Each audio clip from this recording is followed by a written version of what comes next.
Di video kali ini, saya akan membahas tentang cara-cara perhitungan PPh pasal 21 untuk pegawai tetap. Langsung saja kita ke contoh soal. Tuan Tukul adalah pegawai pada perusahaan PT Empat Mata. Menikah tanpa anak, memperoleh gaji sebulan 54 juta. PT Empat Mata mengikuti program Jam Sostek, terdiri dari premi jaminan kecelakaan kerja dan premi jaminan kematian. Premi itu dibayar oleh pemberi kerja dengan jumlah masing-masing 0,50% dan 0,30% dari gaji. PT Empat Mata menanggung iuran jaminan hari tua setiap bulannya sebesar 3,70% dari gaji. Sedangkan Tuan Tukul membayar iuran jaminan hari tua sebesar 2% dari gaji setiap bulan. Di samping itu, PT Empat Mata juga mengikuti program pensiun untuk Tukul Arwana ke dana pensiun yang pendiriannya telah disahkan oleh Menteri Keuangan setiap bulan sebesar 140.000. Sedangkan Tukul Arwana membayar iuran pensiun sebesar 100.000 dan ditanyakan berapa PPh pasal 21 yang terutang oleh Tuan Tukul.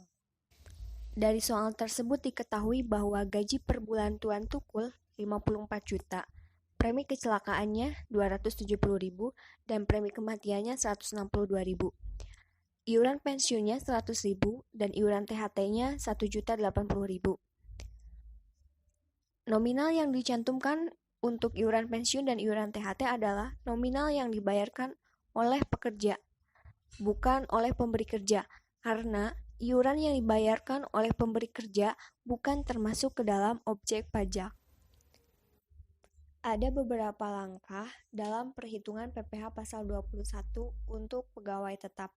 Yang pertama, menghitung penghasilan bruto. Dari soal tersebut diketahui bahwa penghasilan brutonya berasal dari penjumlahan gaji per bulan yaitu 54 juta, ditambah premi kecelakaan kerja 270.000, ditambah premi kematiannya 162.000, sehingga jumlah penghasilan brutonya 54.432.000. Langkah kedua adalah menghitung penghasilan neto per bulan. Caranya, jumlah penghasilan bruto dikurangi dengan jumlah pengurangan.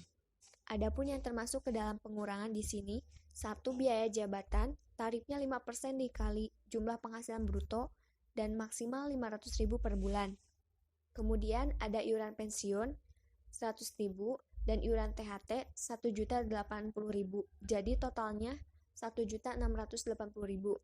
Nah, jumlah penghasilan bruto yang 54.432.000 dikurangi dengan jumlah pengeluaran 1.680.000 menghasilkan penghasilan neto per bulan yaitu 52.752.000. Langkah ketiga adalah menghitung penghasilan neto per tahun.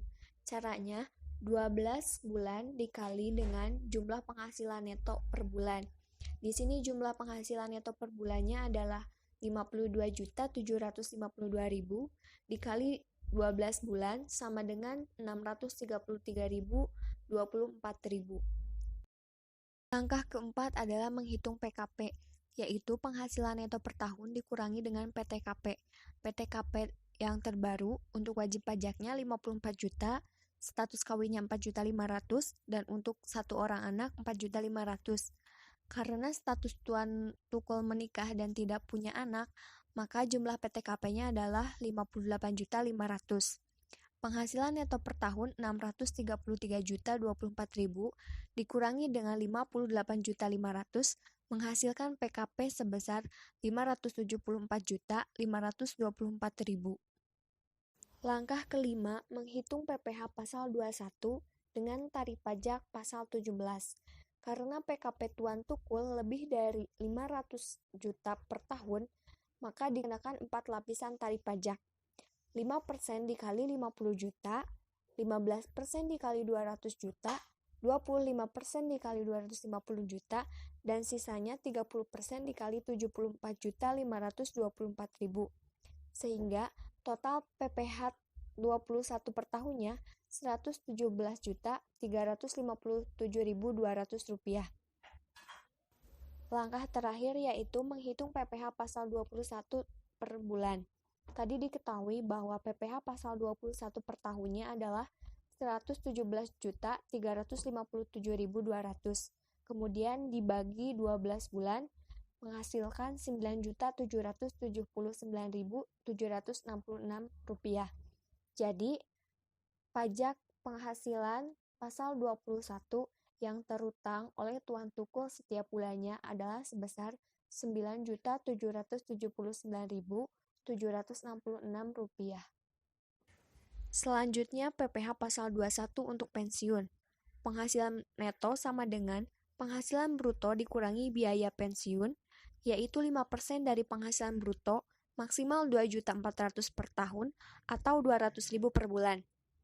PKP-nya sama dengan penghasilan neto dikurangi PTKP dan untuk tarifnya sesuai dengan pasal 17 Undang-Undang PPh. Langsung saja kita ke contoh soal. Tuan Arman dengan status kawin dan memiliki 2 orang anak adalah pegawai pada PT Mulia. Pada tanggal 1 Juli 2009, berhenti bekerja karena pensiun. Gaji Tuan Arman per bulan 25 juta. Ia membayar iuran pensiun 250.000 per bulan. Mulai bulan Juli, Pak Arman menerima uang pensiun sebesar 3 juta per bulan. Langsung saja ke langkah 1, yaitu menghitung PPh pasal 21 pada saat Tuan Arman masih jadi pegawai. Gaji setahun sama dengan 300 juta, total pengurangannya adalah 9 juta, sehingga penghasilan neto setahunnya adalah 291 juta.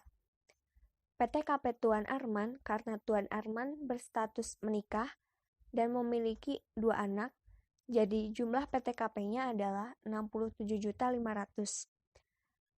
Sehingga penghasilan kena pajaknya adalah penghasilan neto setahun 291 juta dikurangi dengan total PTKP 67.500.000 sama dengan 223.500.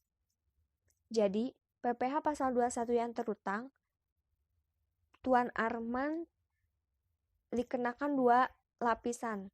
Yang pertama dengan tarif 5% dikali 50 juta dan 15% dikali dengan sisanya 173.500. Sehingga PPh yang terutang Tuan Arman adalah 28.525.000 per tahunnya. Sedangkan untuk PPh yang telah dipotong selama 6 bulan adalah 28.525.000 dikali 6 dibagi 12 sama dengan 14.262.500.